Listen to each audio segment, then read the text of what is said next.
शिक्षा ही किसी समाज और राष्ट्र की जागृति का मूल आधार है। अतः शिक्षा का उद्देश्य साक्षरता के साथ साथ जीवनोपयोगिता भी होना चाहिए। शिक्षा नीति से अभिप्राय शिक्षा में कतिपय सुधारों से होता है। इसका अधिक संबंध भावी पीढ़ी से होता है। शिक्षा नीति के द्वारा हम अपने समय के समाज और राष्ट्र की आवश्यकताओं को पूर्ण रूप से सार्थक सिद्ध करने के लिए कुछ अपेक्षित मानसिक और बौद्धिक जागृति को तैयार करने लगते हैं। नई शिक्षा नीति का एक विशेष अर्थ है जो हमारी सोच समझ में हर प्रकार से एक नयापन को ही लाने से तात्पर्य प्रकट करती है। भारत की स्वतंत्रता के बाद शिक्षा संबंधित यहाँ विविध प्रकार के आयोगों और समितियों का गठन हुआ। इनसे आशातीत सफलता भी मिली। इस संदर्भ में महात्मा गांधी की बुनियादी शिक्षा की दृष्टि बहुत अधिक कारगर और अपेक्षापूर्ण सफलता की ओर भी थी।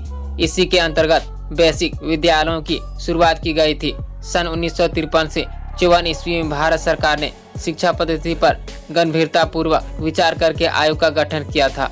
इसके अनुसार प्राथमिक शिक्षा चौथी से बढ़ाकर 5वीं तक कर दी गई। सन 1986 में लागू की गई शिक्षा नीति की घोषणा करते हुए तत्कालीन प्रधानमंत्री ने इसे पूरे राष्ट्र की आवश्यकता बतलाया। इसे पूर्वकालीन शिक्षा संबंधित विभिन्नताओं और त्रुटियों को दूर करने वाली भी बतलाया था।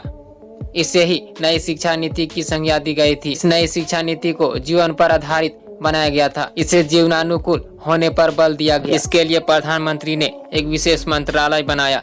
उनका नाम मानव संसाधन एवं विकास मंत्रालय रखा गया। इससे शिक्षा को मानव जीवन के विभिन्न अंगों से जोड़ने के साथ ही साथ उसके विकास से विभिन्न संसाधनों अर्थात सरकारी, अर्ध सरकारी और गैर सरकारी सहायता स्रोतों की उपलब्धि भी सुलभ हो गई। इनमें साहित्य, संस्कृति और भाषा विकास आदि के प्रवेश से शिक्षा का क्षेत्र बहुत फैल गया। सो दोस्तों, आज की वीडियो में इतना ही। अगर वीडियो इन्फॉर्मेशन लगा हो तो लाइक से सब्सक्राइब कीजिए। तब तक के लिए जय हिंद, वंदे मातरम।